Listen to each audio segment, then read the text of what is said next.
Imbrochável, imbrochável. Começa agora a retrospectiva de 2022, o ano que ninguém quer lembrar.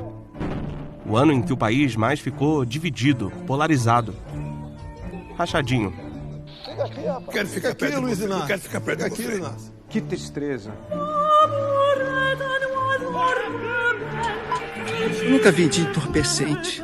Partiu pra bola, Marquinhos! Acabou. Mesmo assim, 2022 conseguiu a proeza de ser ruim para todo mundo.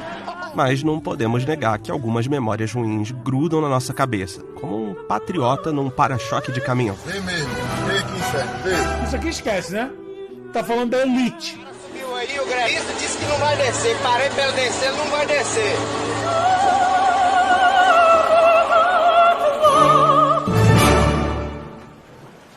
O ano de 2022 é como uma caixa de som na praia. Mesmo que a gente busque a paz e o silêncio das ondas, 2022 está ali no último volume para te encher a paciência. Nesta retrospectiva, a gente tem dois caminhos. No primeiro, a gente entrega tudo nas mãos de uma força superior. Xandão. Ou, no segundo caminho, a gente se abraça e dá risada. É nesse caminho que a gente vai. Vamos tentar achar graça dessa desgraça que foi 2022. O ano começou com Jair Bolsonaro tendo obstrução na via intestinal e terminou com patriotas obstruindo a Via Láctea. É ordem e progresso. Chega de sermos burros! Fechou tudo. Polícia liberando a grade. Quem impede nós de ver o galo, não, só apagar é tudo. No meio do caminho, ninguém viu a terceira via. Em fevereiro, estávamos acostumados à praia, sol e carnaval. Do nada, tivemos que encontrar as ferramentas corretas para lidar com os Jogos de Inverno de Pequim.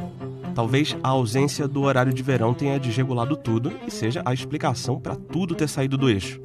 Mas é como se Deus tivesse esbarrado no botão ativar a ordem aleatória. Ainda em fevereiro, começou a intervenção militar da Rússia na Ucrânia. Uma insanidade de proporção mundial comandada por um vilão de filme trash chamado Vladimir Putin.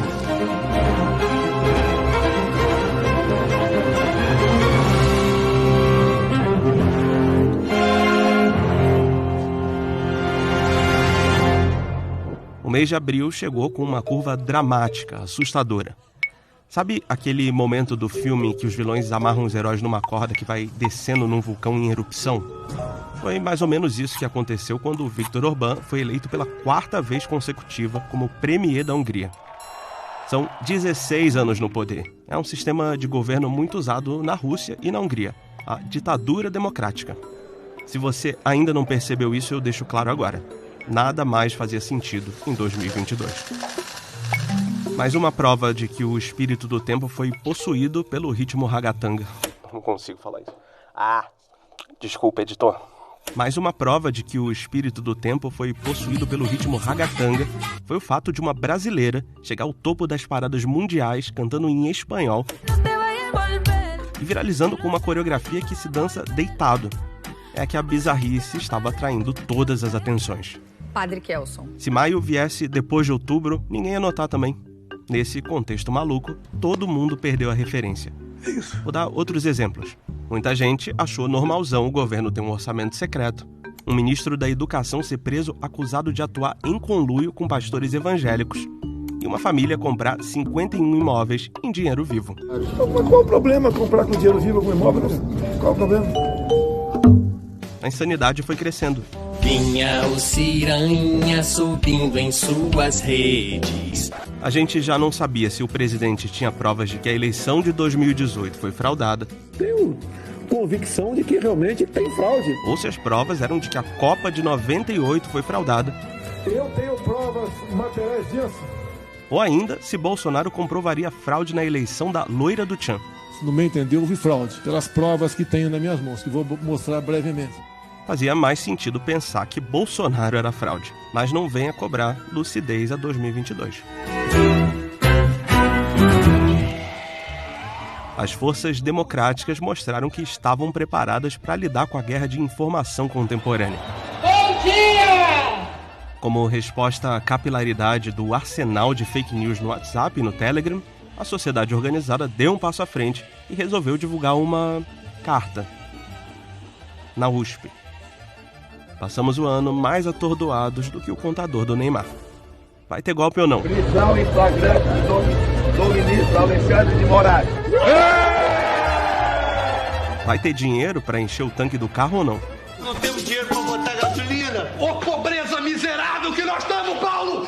Pobreza miserável! Vai ter árvore na Amazônia ou não? Nenhum investimento no mercado ficou mais caro que a prateleira do supermercado. Nesse clima de incerteza, o brasileiro se viu obrigado a guardar suas economias num lugar seguro. Em 2022, aprendemos que não há lugar mais seguro do que um pendrive.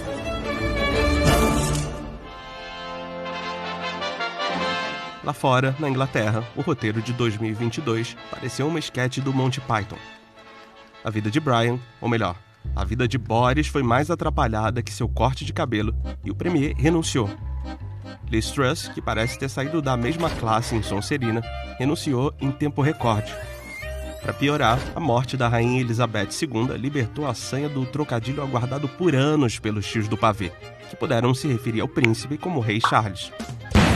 Mas voltemos ao Brasil. Em setembro, os 200 anos da independência se transformaram numa marcha pela dependência. Dependência de empresários patriotas, dependência do Centrão, dependência do sebastianismo, da busca por um Messias Salvador, dependência do Viagra. Em outubro, foi a vez da China declarar dependência de Xi Jinping. Num país com mais de 1 bilhão de pessoas, não encontraram ninguém melhor e Xi Jinping vai para o seu 3º mandato. Já falamos daquele sistema de governo russo e húngaro, né? Pois aqui a democracia ditatorial se encaixa muito bem no modelo comunista capitalista que trata os trabalhadores num regime vanguardista medieval. Mas a suruba lisérgica de 2022 atingiu seu ápice no final do ano. Roberto Jefferson defendeu a liberdade de expressão do cano de seu fuzil. O pau cantou. Não dá pra mim. Esses caras me tratando desse jeito não pode. Acabou. Carla, faz um calmante da Lutem! E vejam que absurdo, foi censurado pela polícia. Carla Zambelli fez cosplay da Kate Mahoney pelas ruas de São Paulo. Desta vez você vai pagar caro e duro. O ano foi tão doido que conseguiu eleger Lula e Sérgio Moro ao mesmo tempo. Depois de perder a eleição presidencial, Bolsonaro virou fantasma. Sua inexistência em exercício foi, sem dúvida, o melhor momento de seu governo. E na terra como no céu, o pão nosso de cada dia do Senhor, assim como nós perdoamos. O presidente também está chorando, emocionado. Em dezembro, a Copa do Mundo, numa ditadura sanguinária, veio embaralhar ainda mais os sentimentos de 2022. Passou a fazer sentido torcer para Marrocos ser campeão. E bem no dia que Lula apresentou seus primeiros ministros, o Brasil foi eliminado. Acabou!